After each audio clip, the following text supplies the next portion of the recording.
Hello everyone, I am Professor Ashwini Naik. Today is our second class of income tax for BCom 5th semester, and we are going to start with the syllabus of first unit, that is introduction. Our country is run by the government of India. It carries on various activities of welfare state, and to carry on these activities government needs public revenue which can be spent for the public welfare in the form of public expenditure. Therefore, Government of India collects taxes to meet its public expenditure.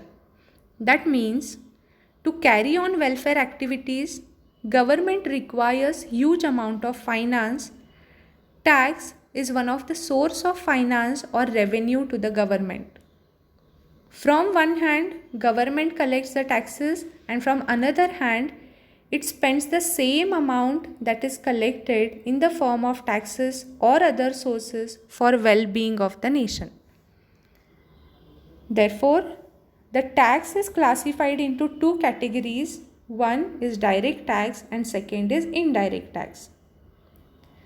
Direct tax, the tax levied and collected from a person who is liable to pay it.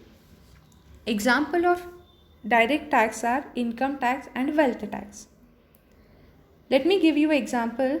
Suppose I earn income of rupees 50 lakh. It is me who has to pay tax to the government for earning 50 lakh rupees. Therefore, direct tax is the person who has earned income has to pay tax on it. That is why it is called as direct tax. Indirect tax is second one. The tax levied and collected not directly from a person is called as indirect tax.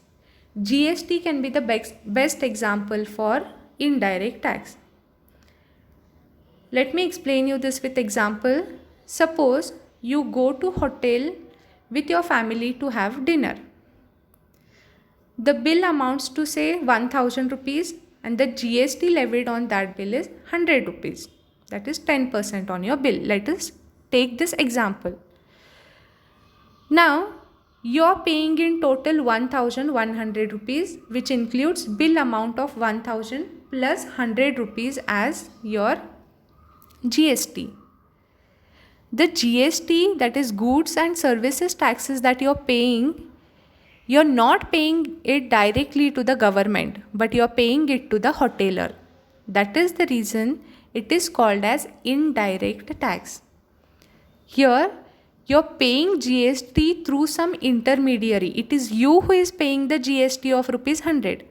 But as you are not paying directly to the government but to the hotelier, it is called as indirect tax. So the tax levied and collected not directly from a person is called as indirect tax. Coming to next, what is income tax? As while dealing with the direct taxes, I gave you example of income tax. Therefore, income tax is a direct form of tax, and the tax levied on the income of a person is called as income tax. I have earned income of rupees 50 lakh rupees. Therefore, I need to pay tax on the income that I have earned. That is the reason it is called as income tax. The tax levied or collected on income of a person is called as income tax. Coming to the features of income tax, total there are 5 features. First one is it is a direct tax.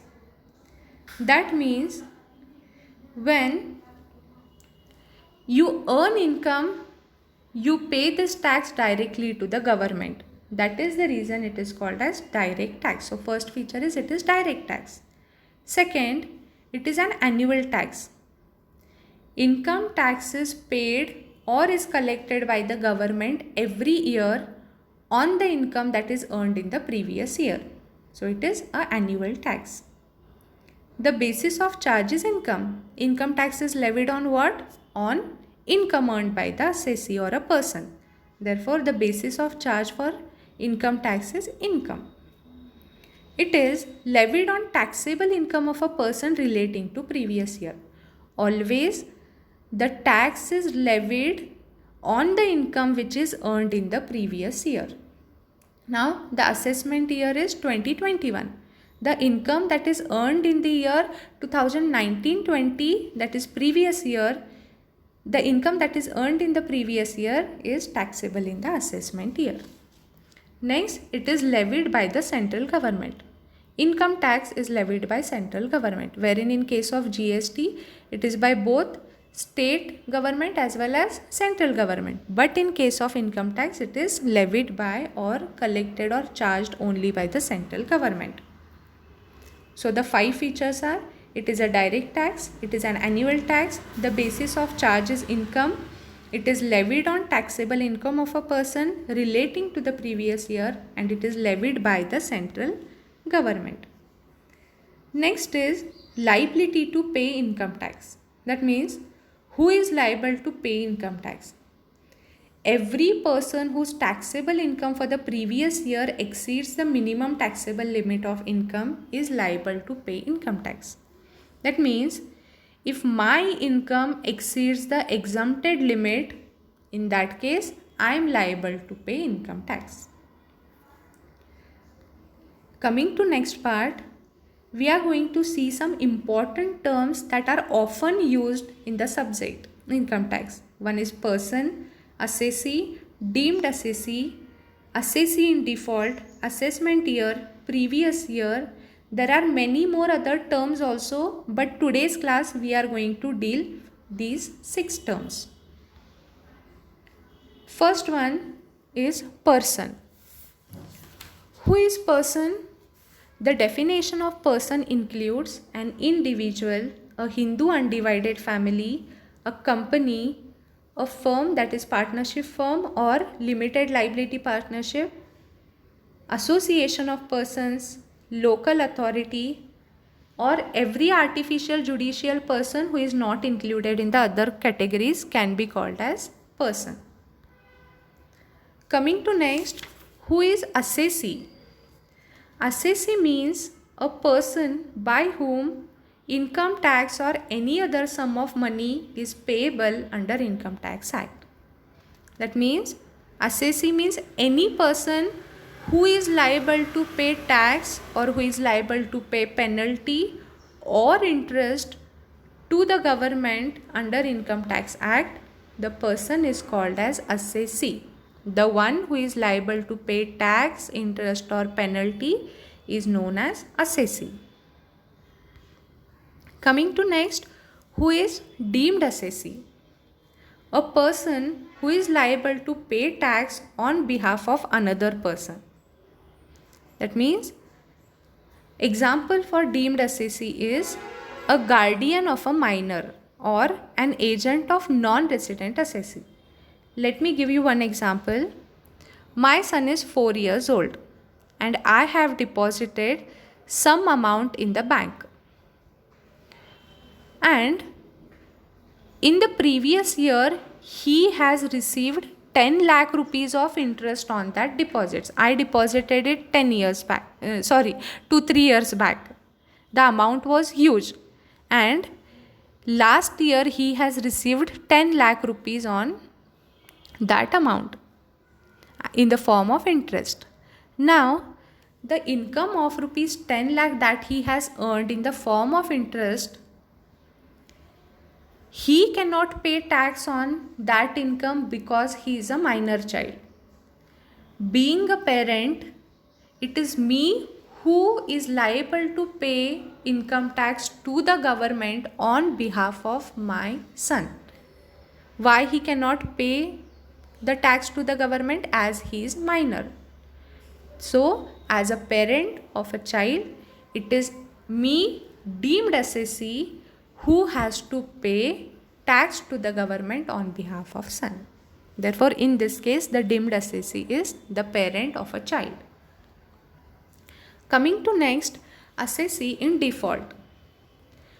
A person is deemed to be an assessee in default if he fails to fulfill his statutory obligation. Let me explain you this with the example. The employer has to deduct TDS, that is tax deduction at source, from the salary of his employee and remit or transfer or pay the same amount to the government. So every employer, if the salary exceeds the exempted limit, has to pay TDS to whom? To government on behalf of employee. If the employer fails to do this process, if employer fails to deduct TDS and pay it to the central government, then the employer will be called as assessee in default. Coming to next, assessment year. What is assessment year? It is the financial year of the government of India during which income of a person relating to the previous year is assessed. There are many terms that are used for assessment year, such as current year, financial year, etc., or accounting period, etc. Assessment year is that year in which the tax is collected or the tax is paid by the assessee or the tax is collected by the government. Assessment year is a period of 12 months which starts from 1st April and it ends on 31st March. Our present assessment year is 2020 to 21. That means our assessment year starts from 1st April 2020 and it ends on 31st March of 2021. Now, coming to the next and last part, which is previous year.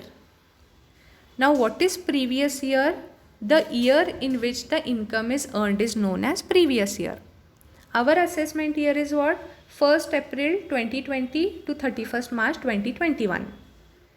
Previous year is 1 year before the assessment year. 1 year preceding the assessment year is known as previous year. Now, our previous year is 1st April 2019 to 31st March 2020 is the previous year. So, if you are asked the question, what is the present assessment year or present previous year, you will be answering it as the assessment year is from 1st April 2020 to 31st March 2021 and our previous year is 1st April 2019 to 31st March 2020. So in today's class, we have seen the introduction to the unit.